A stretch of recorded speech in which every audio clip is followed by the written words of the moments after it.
ఓం నమో వెంకటేశాయ. అందరికీ నమస్కారం. ఈరోజు వీడియో శ్రీ సుబ్రహ్మణ్య భుజంగ ప్రయాత స్తోత్రం. ఓం భజేహం కుమారం భవానీ కుమారం గళోల్లాసిహారం నమః సద్విహారం రిపుస్తోమపారం నృసింహావతారం సదా నిర్వికారం గుహం నిర్విచారం నమామీశ పుత్రం జపాశోణగాత్రం సురారాతిశత్రుం రవీన్వగ్నినేత్రం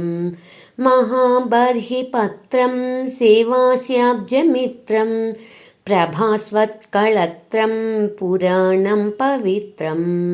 అనేకార్కకోటిప్రభావజ్వలం తం మనోహారి మాణిక్యభూషోజ్వలం తం శ్రితానామభీష్టం నిశాంతం నితాంతం భజే షణ్ముఖం తం శరచ్చంద్రకాంతం కృపావారి కల్లోల భాస్వత్కటాక్షం విరాజన్మనోహారి శోణాంబుజాక్షం ప్రయోగప్రదాన ప్రవాహైకదక్షం భజే కాంతికాంతం పరస్తోమరక్షం సుకస్తూరి సింధూర భాష్వల్లలాటం దయాపూర్ణచిత్తం మహాదేవపుత్రం రవీందుల్లసద్రత్నరాజత్కిరీటం భజే క్రీడితాకాశగంగాద్రికూటం సుకుందప్రసూనావళీశోభితాంగం శరత్పూర్ణచంద్రప్రభాకాంతికాంతం శిరీషప్రసూనాభిరామం భవంతం భజే దేవసేనాపతిం వల్లభం తం శూలావణ్యసత్సూర్యకోటిప్రతీకం ప్రభుం తారకారిం ద్విషడ్బాహుమీశం నిజాంకప్రభాదివ్యమానాపదీశం భజే పార్వతీ ప్రాణపుత్రం శుకేశం అజం సర్వలోకప్రియం లోకనాథం గుహం శూరపద్మాదిదంభూళిధారం సుచారుం సునాసాపుటం సచ్చరిత్రం భజే కార్తికేయం సదా బాహులేయం శరారణ్యసంభూతమింద్రాదివంద్యం ద్విషడ్బాహుసంఖ్యాయుధశ్రేణిరమ్యం మరుత్సారథిం కుక్కుటేశం శుకేతం భజే యోగిహృత్పద్మమధ్యాధివాసం విరించీంద్రవల్లీశదేవేశముఖ్యం ప్రశస్తామరస్తోమసంస్తూయమానం దిశత్వం దయాళో శ్రియం నిశ్చలాం మే వినా త్వాం గతిః కా ప్రభో మే ప్రసీద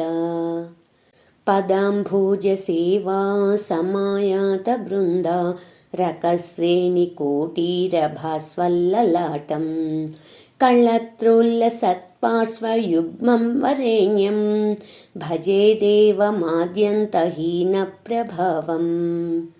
భవాంభోధిमध्ये తరంగే పతంతం ప్రభో మాం సదా పూర్ణదృష్ట్యా సమీక్ష్య భవద్భక్తినావోద్ధరత్వం దయాళో సుగత్యంతరం నాస్తి దేవ ప్రసీద గళే రత్నభూషం తనౌ మంజువేషం కరే జ్ఞానశక్తిం దరస్మేరమాసే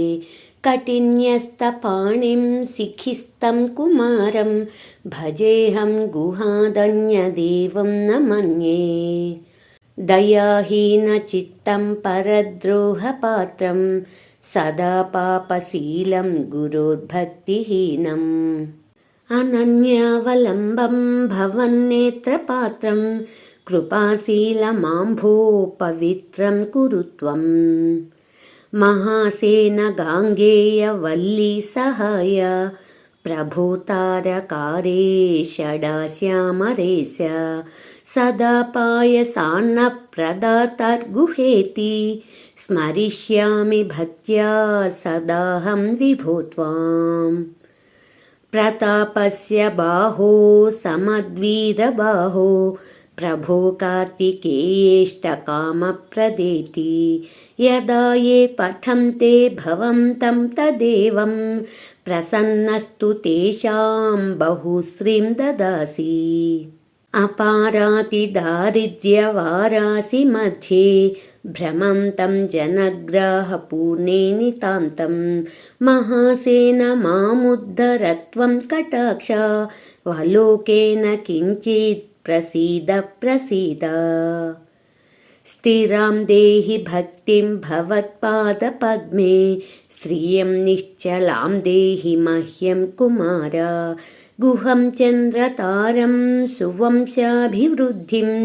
कुरु त्वं प्रभो मे मनः कल्पसालः नमस्ते नमस्ते महाशक्तिपाणे नमस्ते नमस्ते लसद्वज्रपाणे नमस्ते नमस्ते कठिन्यस्तपाणे नमस्ते नमस्ते सदाभीष्टपाणे नमस्ते नमस्ते महाशक्तिधारिन् नमस्ते सुराणां महासौख्यदायिन् नमस्ते सदा कुक्कुटेशाख्यकत्वं समस्तापराधं विभो मे क्षमस्व कुमारात् परं कर्म योगं न जाने कुमारात् परं कर्मशीलं न जाने ययोको मुनीनां हृदब्जाधिवास शिवाङ्कं समारुह्य सत्पीठकल्पम् विरिञ्चाय मन्त्रोपदेशं चकार प्रमोदेन सोऽयं तनोतु श्रियं मे यमाहुः परं वेदसूरेषु मुख्यं सदा यस्य शक्त्या जगद्भीतभीता यमाश्रित्य देवाः स्थिरं स्वर्गपाला सदोङ्काररूपं चिदानन्दमीडे गुहस्तोत्रमेतत् कृतं तारकारे भुजङ्गप्रयातेन हृद्येन कान्तं जनाये पठन्ते महाभक्तियुक्ता प्रमोदेन सायं प्रभाते विशेषः न जन्मक्षयोगे यदा ते रुदान्ता मनोवाञ्छितान् सर्वकामान् लभन्ते मनोवाञ्छितान् सर्वकामान् लभन्ते इति श्री सुब्रह्मण्य भुजंग प्रयात स्तोत्रं समर्पयामि। Please subscribe, please like, share, comment. మరిన్ని శ్లోకాలతో నెక్స్ట్ వీడియోలో కలుద్దాం. ధన్యవాదములు.